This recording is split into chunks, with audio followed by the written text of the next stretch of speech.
मैं doctor JP Verma, स्वामी जगतेश्वरानंद आप सभी साधकों का कल्पांत हीलिंग सेंटर व जगतेश्वर आनंद धाम में स्वागत करता हूँ।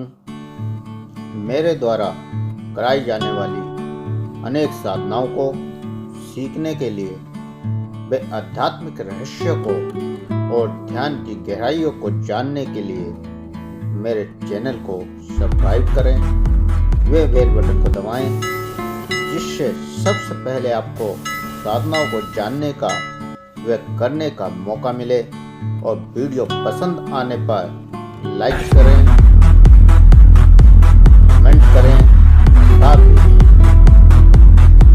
शेयर भी करें, जिससे और साधकों को भी सीखने का व करने का मौका मिल सके।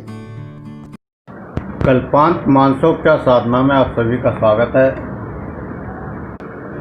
कल हमने जाना मनोरोगिक समस्याओं के कारण और रोगांग अंगों को ठीक करना, साथ ही मन की शक्ति का प्रयोग करना। विषय को आगे बढ़ाते हैं। समस्याओं का स्वरूप क्या है?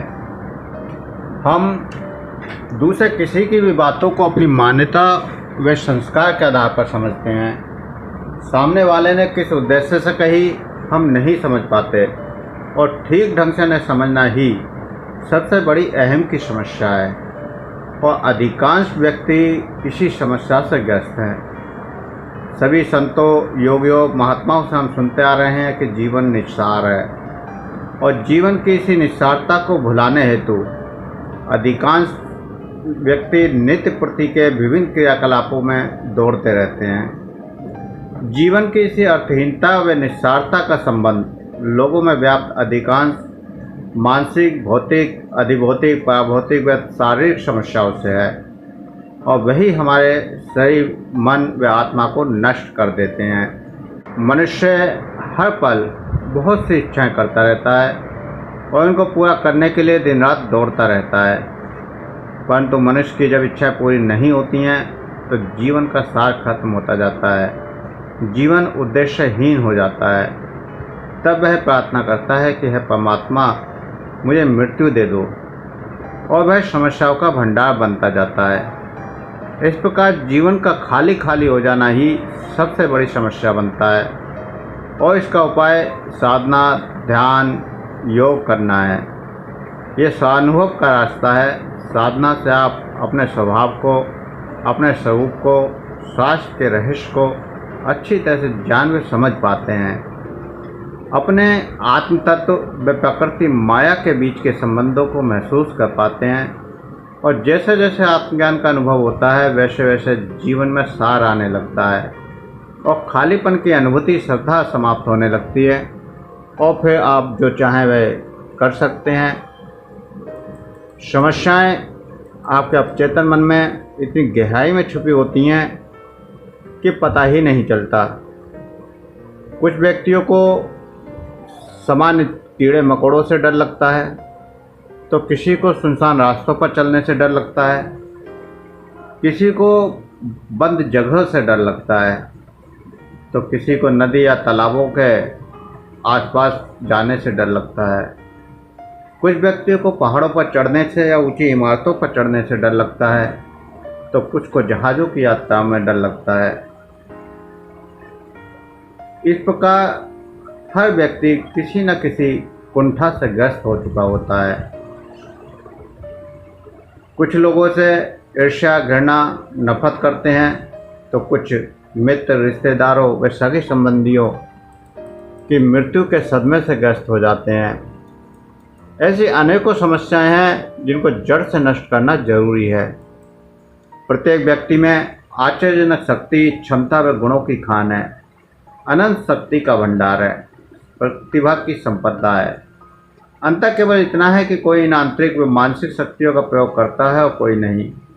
कोई नेगेटिव ऊर्जा की ओर मोड़ देता है तो दुख, अशांति, तनाव व रोग पैदा हो जाते हैं, और वहीं अगर कोई पॉजिटिव की ओर मोड़कर आनंद, प्रसन्नता, शांति को पा लेता है। तो इस प्रकार अगर गहराई से देखें तो सभी संस्कार व मान्यताएं आदि का अभिमान भी मानसिक समस्या है। क्योंकि वह एक निश्चित धारणा बना लेता है कि एक यही ठीक है और वह उस धारणा को खत्म नहीं करना चाहते, जिसकी वजह से मन स्वतंत्रता से विचार नहीं कर पाता, बल्कि अपनी मान्यता व विचारों का भंडार बन जाता है। आत्म सर्वलौकिक यात्रा में सबसे पहली बाधा है। इस प्रकार कोई भी विचार या संस्कार या मान्यता, चाहे वो अनुकूल हो या प्रतिकूल, एक मानसिक समस्या है। किसी की बात को उसकी सत्यता को जानकर, परखकर व अनुभव करके ही स्वीकार करें, अर्थात हर ज्ञान पर, विचार पर गंभीरता से विचार करें और आध्यात्मिक, आत्मिक व अनुभव की शक्ति के द्वारा सत्य निकले उसे स्वीकार करें। इस प्रकार कोई भी समस्या नहीं है जिसका निराकरण ना हो सके। जरूरत है पहचान करने की, विश्वास करने की, स्वीकार करने की। आज हम बिना किसी विचार के किसी के ऊपर विश्वास करने लगते हैं और फिर पूर्णतः उसको मान्यता दे देते हैं। कोई संत महात्मा कहता है कि पैसे कम हो बुरा है, पैसा दान करो, सुख सुविधाओं को इकट्ठा करना बुरा है, इनसे बचो। लेकिन अगर देखें तो जिन चीज़ों को वो बुरा बता रहे हैं वही चीज़ें स्वयं इकट्ठा कर रहे हैं और उसी के पीछे दौड़ रहे हैं। कुछ संत महात्मा कहते हैं कि जीवन निस्सार है, इसका कोई फायदा नहीं है, ये जीवन केवल मुक्ति के लिए है, सब कुछ छोड़कर मुक्त हो जाओ। ऐसी बातों से मन उदास होने लगता है। हम सोचने लगते हैं कि जीवन का आनंद लेना बेकार है। और जब हमारे मन में जीवन के प्रति नकारात्मक भाव प्रकट हो जाते हैं तो हम फिर पूरे जीवन आनंद नहीं ले पाते और उसी कष्ट में लगातार नकारात्मक विचारों में वह जीवन बिता देते हैं कि जीवन निस्सार है, मुझे परमात्मा से मिलना है, परमात्मा मुझे नहीं मिला तो कुछ नहीं मिलेगा। और एक अंधी खोज के पीछे व्यक्ति भागने लगता है। तो ऐसी बहुत सारी बातें हैं संत योगियों की जिसमें होते तो हम बहुत कुछ हैं लेकिन मिलता कुछ नहीं है। तो ऐसी बातों पर या कुछ भी कार्य करने से पहले हमें अच्छी तरह से सोच विचारना चाहिए, अपने अनुभव के आधार पर विचार विमर्श करना चाहिए अपने अंदर। और जब हम गंभीरता से विचार करेंगे और आत्मिक फैसला लेंगे तो ज़्यादातर वो फैसला सही होगा। मानसिक शांति की प्राप्ति के लिए सूत्र: सर्वप्रथम आप नए संस्कार व मान्यताओं की समस्याओं से बचने का प्रयास करें। कोई भी नई मान्यता को स्वीकार ना करें। जीवन की सभी परिस्थितियों से अप्रभावित रहते हुए अपने चेतन मन को अधिक शक्तिशाली बनाएं। स्वयं को व अपनी समस्त ज्ञात व अज्ञात समस्याओं को स्वीकार कर उनका निराकरण करें। उसके बाद कल्पना मानसोपचार साधना द्वारा जो अभ्यास बताए जा रहे हैं उन अभ्यासों को करें और उन अभ्यासों की गहराई में जाएं। एक एक अभ्यास आपको सूक्ष्मता में ले जाता है और बहुत सारे अनुभव करा सकता है। एक एक अभ्यास को जब आप लंबे समय तक करेंगे, किसी भी अभ्यास को, तो आपको बहुत सारे अनुभव होने लगेंगे और धीरे धीरे आपके अवचेतन में दबे हुए जो विचार हैं, जो नकारात्मक विचार हैं, वो कम होते चले जाएंगे और एक समय ऐसा भी आएगा कि पूरी तरह से वो नष्ट हो जाएंगे। तो इस प्रकार हमारे अंदर साधना से 3 क्रियाएं चलती हैं। पहली, हम उन समस्याओं को जान पाते हैं और दूसरी, उन समस्याओं का निराकरण भी कर पाते हैं। तीसरा, जब हम समस्या को जान लेते हैं, निराकरण हो जाता है, तो हमें स्वयं आनंद की प्राप्ति होने लगती है। तो इस प्रकार लगातार किसी भी साधना को क्यों ना करें, लेकिन पूरी एकाग्रता के साथ उसके अनुभवों को करते हुए करें। और जैसे ही हम इस तरह से समस्याओं को दूर करेंगे, वैसे वैसे हमारी परिस्थितियों का सामना करने की क्षमता भी बढ़ती जाएगी और फिर हमारा जीवन सौम्य व शांत हो जाएगा और हम शारीरिक, मानसिक, आत्मिक समस्याओं से बच जाएंगे और पूर्ण स्वास्थ्य को प्राप्त कर लेंगे। स्वयं की स्वीकृति। अपने संस्कार व मान्यताओं की भावनाओं, विचारों, मनोविकारों की अनुभूतियों को स्वीकार करें और अपनी तुलना अन्य लोगों से न करें। अपनी प्रतिभाओं, योग्यताओं व कुशलताओं का उपयोग करें। जो भी स्वाभाविक ढंग से होता है उसे होने दें। भावनाओं व विचारों का दमन न करें, इन्हें नियंत्रित न करें, इन्हें सहजतापूर्वक अभिव्यक्त करें। अतः पिछली किसी भी घटना या क्रियाओं के प्रति आपके मन में पश्चाताप व कुंठा का भाव ना हो। अधिकांश लोगों का मन कुंठाहीन भावना और अपनी खामियों व दोषों से व्याकुल रहता है और वह पूर्व घटित घटनाक्रम को भूल नहीं पाता है और वर्तमान से असंतुष्ट बना रहता है। मानव कभी अपनी उपलब्धियों से संतुष्ट नहीं होता। वह हर पल और अधिक की चाह रखता है। उसकी पद प्रतिष्ठा, आदर सम्मान, महत्वाकांक्षा, इच्छाएं हमेशा बढ़ती जाती हैं और संतुष्ट नहीं हो पाता। उसके पास जो है उसका स्वाद नहीं लेता और जो नहीं है उसके पीछे दौड़ता रहता है। इसी से ईर्ष्या व हीनता बढ़ती जाती है और इसी प्रकार मानसिक समस्याएं पैदा होती हैं।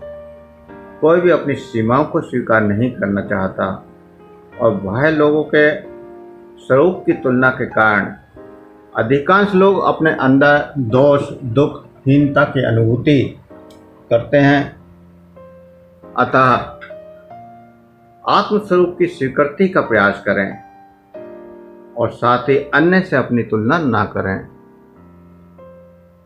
हम हमेशा दूसरों को देखते हैं कि वो क्या करता है और अपने स्वभाव के अनुकूल कार्य नहीं करते और दुखी होते रहते हैं।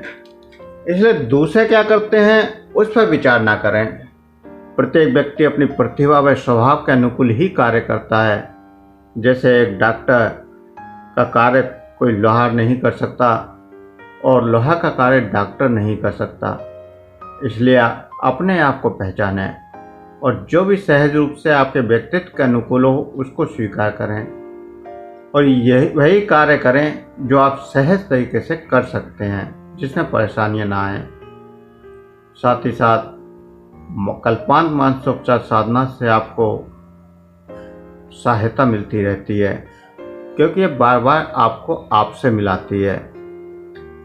आप अपनी ही शरीर की संवेदनाओं को महसूस कर पाते हैं, अपनी ही ऊर्जा को बढ़ाते हैं और अपने ही सत्यता को पहचान पाते हैं।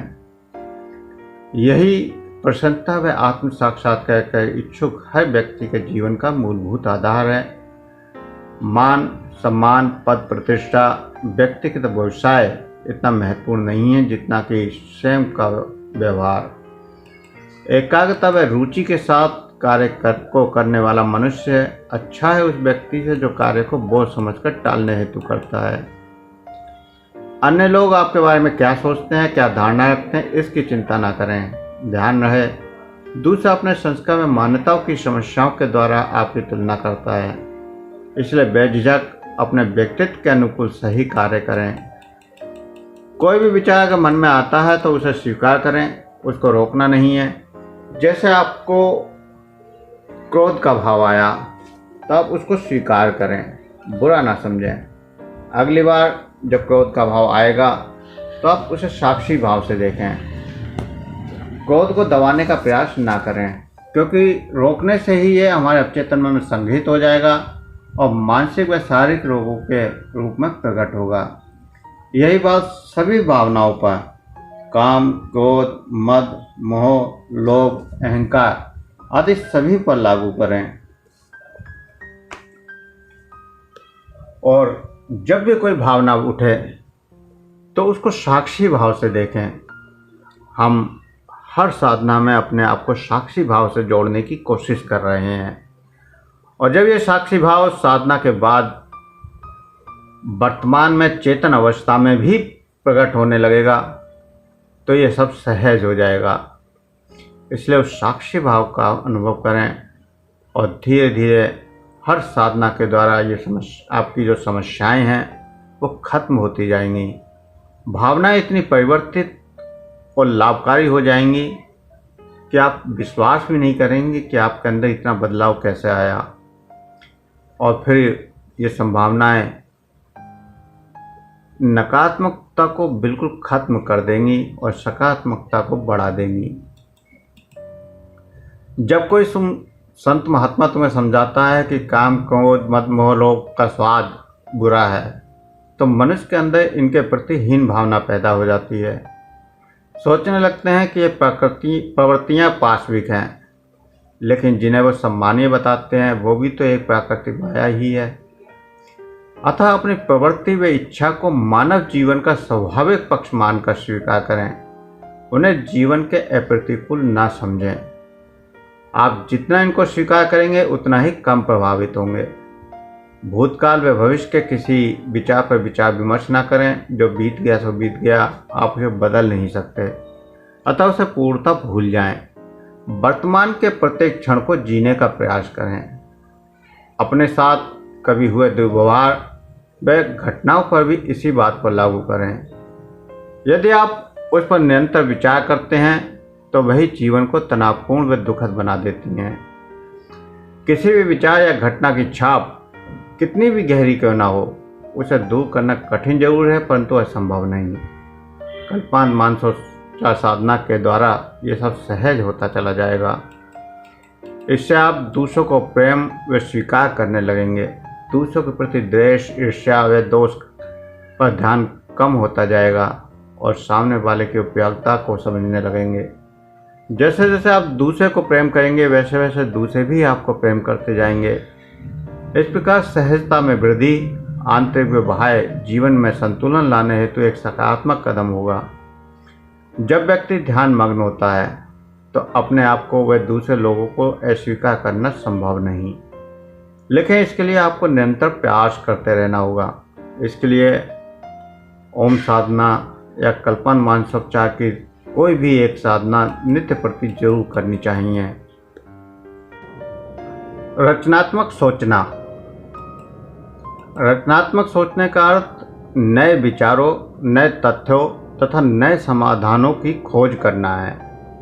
रचनात्मक सोचने से बुद्धि के विकास में तेजी होती है तथा मानसिक तनाव भी खत्म हो जाता है। रचनात्मक सोच तथा विचार शक्ति के कारण ही मनुष्य तथा पशुओं में भेद होता है। मनुष्य की बुद्धि की परीक्षा केवल इसी बात से होती है कि वह कितनी सुगमता से कठिनाइयों पर विजय प्राप्त कर सकता है। जिस मनुष्य के मस्तिष्क में निर्णय करने की क्षमता सही नहीं होती है तो समझना चाहिए कि उसने अच्छी आदतों का अभ्यास नहीं किया है। जिस मनुष्य का मस्तिष्क सही तरीके से निर्णय का कार्य करता है उस मनुष्य के विचार भी सही होते हैं तथा उसका मस्तिष्क भी सही तरीके से कार्य करता है। मनुष्य को अपनी शक्ति पहचाननी चाहिए और अपनी बुद्धि को स्वयं ही सुलझाना चाहिए तथा समस्याओं से खुद ही निपटने की कोशिश भी करनी चाहिए। सभी कार्यों को सोच विचार कर करना चाहिए तथा कार्य को सही समय पर पूरा करना चाहिए। हम किसी भी कार्य को पूरा करने में दूसरों की बराबरी या नकल करने का निरर्थक प्रयत्न करते हैं। हमारे अंदर ऐसी शक्ति तथा कुछ ऐसे गुणों का संग्रह अवश्य मिलेगा जो दूसरे व्यक्तियों में नहीं मिल सकता। संसार में प्रत्येक व्यक्ति में कुछ ना कुछ विशेषता अवश्य होती है। आप अपनी उस विशेष विशेषता को पहचानिए और ये भूल जाइए कि दूसरे क्या कर रहे हैं या दूसरे क्या कह रहे हैं तथा वही कीजिए जिसे आप भलीभांति कर सकते हैं। आपके अंदर जो विशेषता है उसको प्रकाश में लाने की कोशिश करिए जिसकी संसार प्रतीक्षा कर रहा है। जो विशेषता आपके अंदर होती है वही आपका धन है, क्योंकि आप हैं। आपकी पूर्ण समानता करने वाला कोई व्यक्ति संसार में नहीं है और उसी विशेषता के लिए आपको संसार से भारी पुरस्कार भी मिल सकता है। जब कोई मनुष्य किसी कार्य में सफलता प्राप्त कर लेता है तो उसे अपनी शक्तियों को किसी दूसरी दिशा में मोड़ देना चाहिए। यदि उसका संघर्ष जारी नहीं रहेगा तो परिणाम स्वरूप स्थिरता का समय उपस्थित हो जाएगा और उसका पतन हो जाएगा। साधना करने वाले व्यक्ति को हमेशा कोई ना कोई साधना करते रहना चाहिए।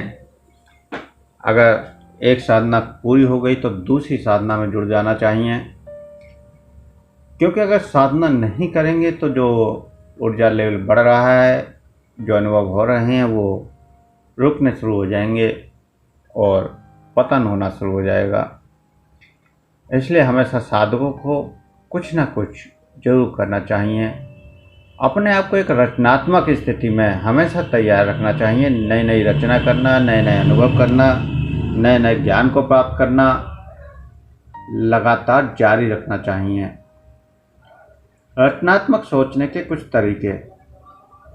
सभी मनुष्य को किसी भी मंजिल पर पहुंचने के लिए रास्ता ढूंढना चाहिए, नहीं तो उस मंजिल पर पहुंचने के लिए रास्ता तैयार करना चाहिए, तभी उस मंजिल पर पहुंचा जा सकता है।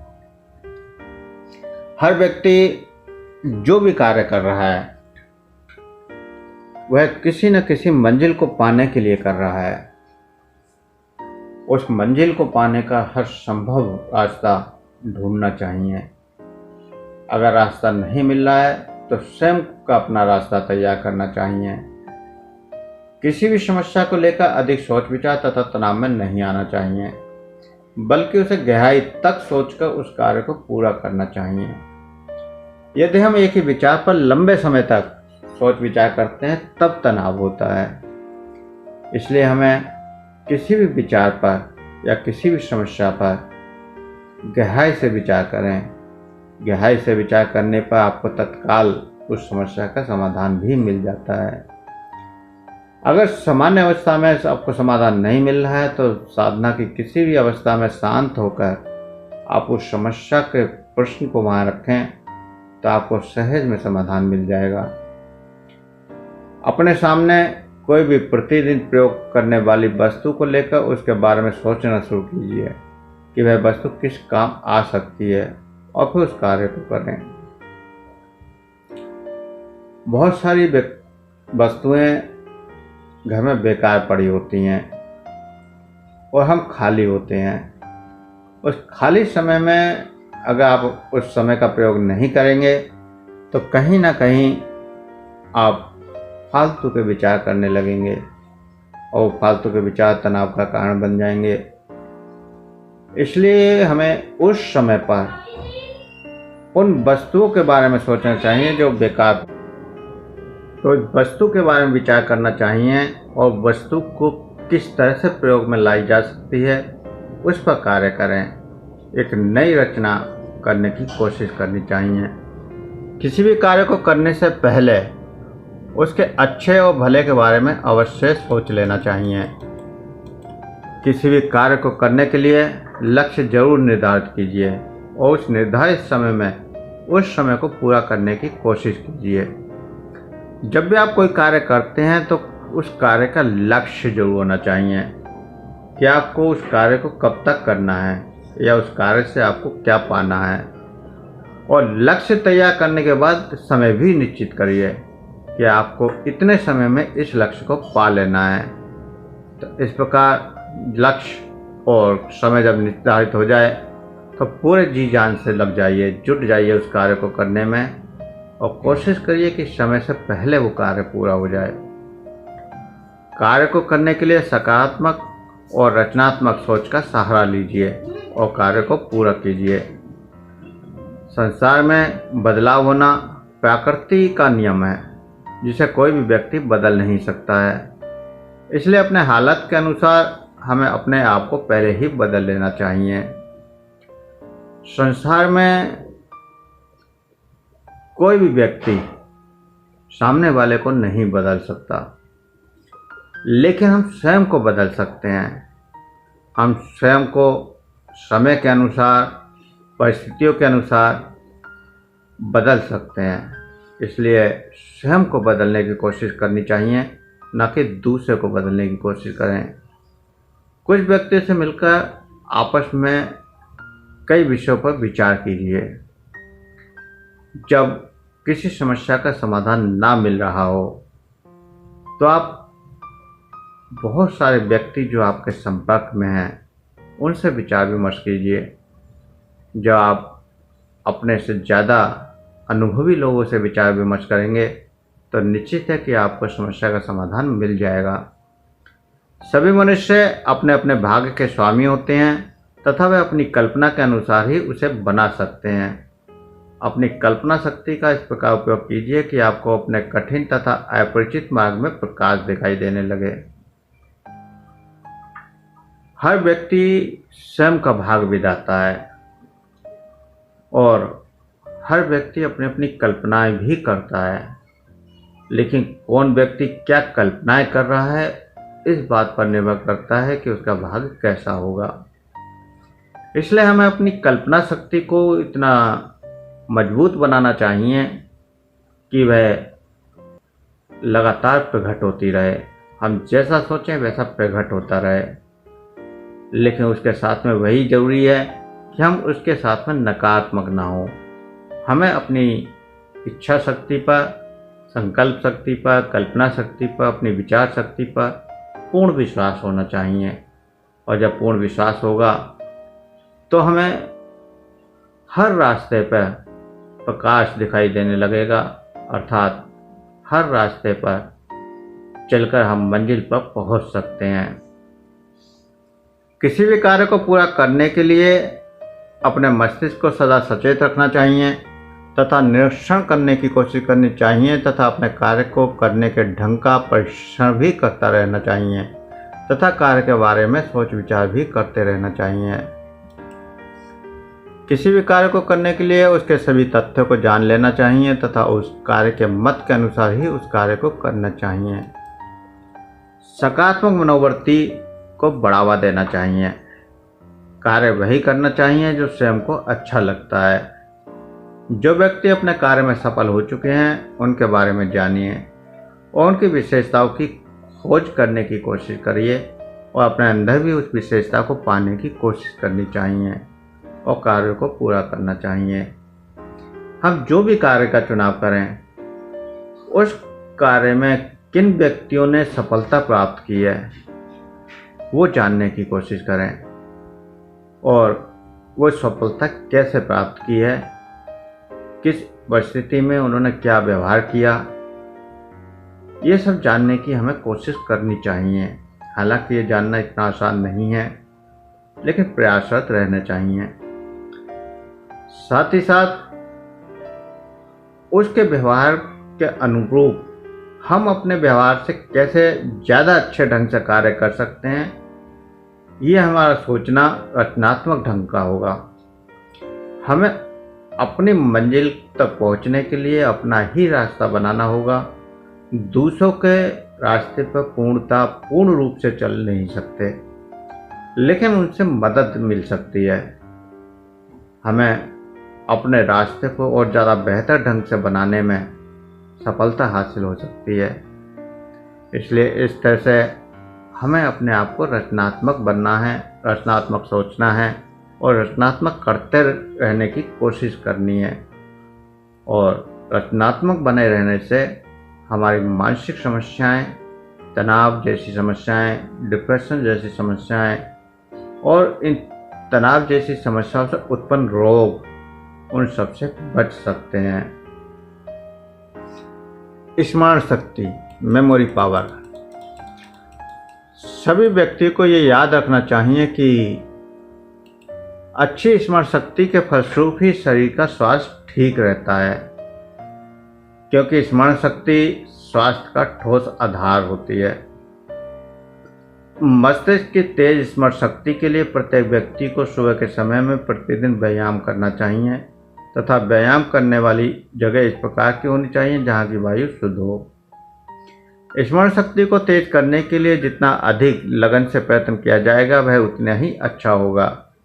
हम सभी मनुष्यों को ज्ञान की प्राप्ति ज्ञानेंद्रियों के द्वारा होती है और यह ज्ञानेंद्रियां शरीर में होती हैं। इसलिए यह आवश्यक है कि स्मरण शक्ति को तेज करने के लिए ज्ञानेंद्रियों के कार्यशैली को बढ़ाना चाहिए। हम जितना अधिक अपने ज्ञानेंद्रियों का प्रयोग करते हैं उतना ही अधिक सफलता हमें मिलती जाती है। इसलिए हमें अपनी ज्ञानेंद्रियों का अधिक से अधिक प्रयोग करना चाहिए। जिस बात को अपनी स्मरण शक्ति के द्वारा याद रखना चाहते हो उसके संबंध में स्पष्ट तथा विस्तृत भावना बनानी चाहिए, तभी स्मरण शक्ति तेज हो सकती है। यदि आप किसी के नामों को स्मरण शक्ति के द्वारा याद रखना चाहते हैं तो उसके बारे में लिख लें। उसके बाद उपरांत नाम और वस्तु का संबंध जोड़ देना चाहिए जिससे वह याद रहे। सफलता प्राप्त करने के लिए तथा आनंद में जीवन जीने के लिए मस्तिष्क की स्मरण शक्ति का तेज होना बहुत ही आवश्यक है। इसलिए यदि आप साहस तथा उत्साह के साथ किसी बात को सीखने की कोशिश करेंगे तो आपकी स्मरण शक्ति ठीक से कार्य करती जाएगी और आप लगातार प्रोग्रेस करते जाएंगे। ज्ञान मुद्रा और ध्यान से स्मरण शक्ति में विकास होता है। इसलिए सभी व्यक्तियों को स्मरण शक्ति तेज करने के लिए ज्ञान मुद्रा और ध्यान पर जोर देना चाहिए। हम प्रत्येक साधना में ज्ञान मुद्रा में बैठते हैं और प्रत्येक क्रियाकलाप को ध्यान को ज्ञान मुद्रा में ही करते हैं, जिससे कि हमारे माइंड की जो शक्ति है वो बढ़ती चली जाए। ज्ञान मुद्रा से एक ऊर्जा पैदा होती है जिससे हमारे माइंड के न्यूरॉन्स एक्टिव हो जाते हैं और माइंड के न्यूरॉन्स एक्टिव होने से हमारे माइंड की क्षमता, कार्य करने की क्षमता बढ़ती चली जाती है। तो इस प्रकार ज्ञान मुद्रा का भी एक अपना विशेष महत्व है। योग में या ध्यान में जितनी भी चीज़ें आप सीखते हैं या जो भी आप अपनाते हैं उसका एक अपना अलग महत्व होता है। इसलिए किसी भी बात को, छोटी छोटी बातों को भी पूर्ण ढंग से अपनाना चाहिए। वर्तमान जीवन का उपहार। वर्तमान क्षण जीवन का उपहार स्वरूप है, लेकिन हम वर्तमान को हमेशा एक नरक जैसा या दुखों का भंडार समझते हैं और यही मनोरोगिक समस्या असंतोष या असंतुष्टि के रूप में प्रकट होती है। आप वर्तमान क्षण में कितना समय रहते हैं इसको खोजें। आप अधिकतर हमेशा कुछ और की चाह में डूबे रहते हैं। आप हर क्षण सपने देखते हैं। जब सड़क पर चलते हैं तो घर के या कार्यालय के कामों की याद आती है। जब कार्यालय में काम करते हैं तो छुट्टी में बिताए पल याद आते हैं। कहीं बैठे हैं तो घर में या होटल में खाए स्वादिष्ट भोजन का ख्याल आता है। आप उसका स्वाद ले रहे होते हैं और जब भोजन करते हैं तो व्यवसाय या ऑफिस के कार्य के विचारों को करते रहते हैं। जब सोते हैं तो किसी के साथ बिताए पल याद आते हैं और जब उसके साथ होते हैं तो सोने का ख्याल आता है। अतः बहुत कम समय वर्तमान में रह पाते हैं, रुक पाते हैं। इसी कारण आपका मन किसी कार्य में नहीं लगता। आप उत्साहहीन भटकते फिरते हैं। कभी कभी जब वर्तमान का अनुभव होता है तो आनंद प्राप्त होता है। इस दौरान आप उस कार्य में पूर्णतः लीन होते हैं। चाहे कार्य कोई भी क्यों ना हो, गहराई से विचार करें, याद करें उन पलों को जब आपको आनंद की प्राप्ति होती है। जब आप मानसिक रूप से संतुलित, सौम्य, शांत, अति लगन के साथ सजगता पूर्वक साधना करते हैं तब ये अनुभव प्राप्त होते हैं और जिनका विस्मरण असंभव है। उस पल आपने अपने वर्तमान को पूर्णता जिया है। अर्थात आप कोई भी कार्य करें, भोजन, प्रेम, पढ़ना लिखना, चित्रकारी, पढ़ाई, पूजा पाठ, योग, ध्यान साधना आदि कुछ भी करें, पूर्ण वर्तमान में रहते हुए करें, जिससे जीवन के हर पल का पूर्ण आनंद प्राप्त हो सके। आज कोई भी मनुष्य ये नहीं कह पाता कि मैं वर्तमान में जीता हूँ, क्योंकि कुछ पलों के बाद ही वह भूत या भविष्य के विचारों में खो जाता है। इसका कारण मनोरोगिक, भौतिक व अधिभौतिक समस्याएं हैं। अतः मनसोपचार साधना के द्वारा वर्तमान में रहते हुए सभी समस्याओं का निराकरण ही एकमात्र उपाय है। जब निराकरण हो जाएगा तो वर्तमान में रहना सहज आदत बन जाएगी। वर्तमान में जीकर ही आप योग, ध्यान, साधना या आध्यात्मिक जीवन में आगे बढ़ सकते हैं। जब तक आपका मन इधर उधर भटकता रहता है तब तक आपको बहुत सी समस्याएं हैं। स्वयं से पूछें कि आप जो कार्य कर रहे हैं वह पूरे मनोयोग से कर रहे हैं या नहीं, उसको करने में आनंद आ रहा है या नहीं। जब आपको हर कार्य को करने में आनंद आने लगता है तो आप सभी समस्याओं से मुक्त होने लगते हैं। हम भूत के सुख और दुख पर विचार व भविष्य के सुख की विचारों की कल्पना करते रहते हैं। इसे स्वप्न अवस्था भी कहते हैं, अर्थात हम जागते हुए स्वप्न देखते हैं। हम वर्तमान को नरक, भविष्य को स्वर्ग की कल्पनाओं से देखते हैं। ये स्वयं को स्वीकार न करने का, सत्य से भागने का, पलायन करने का और सभी शारीरिक मनोरोगिक समस्याओं का सामना करने से बचने का तरीका है। यह जीवन को जैसा है हमें वैसा ही स्वीकार नहीं करने देता। स्वयं को समझ नहीं पाते, वर्तमान पलों को जी नहीं पाते और स्वयं से निर्मित सुख व दुखों में जीते हैं।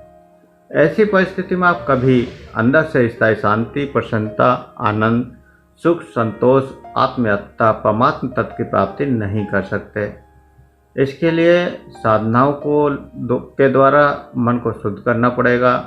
इसके लिए साहस और शक्ति चाहिए, क्योंकि अब चेतन से संस्कार व मान्यताओं की समस्याओं व जीवन के डरों को निकलने के लिए उनसे सामना करना पड़ेगा, जिसका आश्चर्यजनक प्रभाव पड़ेगा और जीवन में बदलाव आ जाएगा।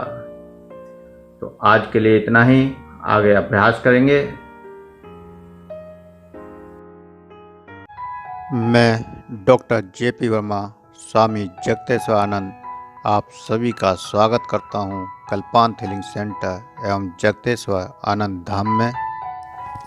यदि आप 21वीं सदी की चिकित्सा से जुड़कर बिना दवा और इंजेक्शन के स्वस्थ रहना चाहते हैं तो आप हमारे चैनल को सब्सक्राइब करें और बेल बटन को दबाएं, जिससे आपको मेरे द्वारा दिए जाने वाले छोटे और रामबाण कारगर उपाय सबसे पहले जानने को मिलें।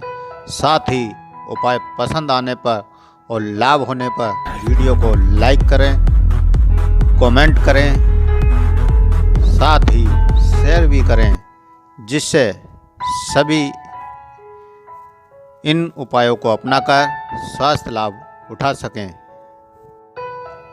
हमारे यहाँ सभी प्रकार के जोड़ों का दर्द, संधिवात, रक्तवात, अर्थराइटिस, गठिया, सर्वाइकल, साइटिका, स्लिप डिस्क, कमर व घुटने का दर्द, मधुमेह, ब्लड प्रेशर, मोटापा, कब्ज, डिप्रेशन, तनाव, सिरदर्द, अनिद्रा, चक्कर आना, भय, चिंता, क्रोध, दुख, मानसिक अबोध, नकारात्मकता, घबराहट, बेचैनी आदि शारीरिक व मानसिक रोगों का उपचार, प्राकृतिक चिकित्सा, घरेलू चिकित्सा, एक्यूप्रेशर चिकित्सा, योग चिकित्सा, ध्यान चिकित्सा, प्राणायाम चिकित्सा, रेकी हीलिंग चिकित्सा, स्पिरिचुअल हीलिंग चिकित्सा, आहार चिकित्सा आदि अन्य अनेक वैकल्पिक चिकित्साओं के द्वारा बिना किसी केमिकल युक्त औषधि व इंजेक्शन के किया जाता है। यदि आप भी मुझसे परामर्श लेना चाहते हैं तो मेरे नंबर पर संपर्क कर सकते हैं।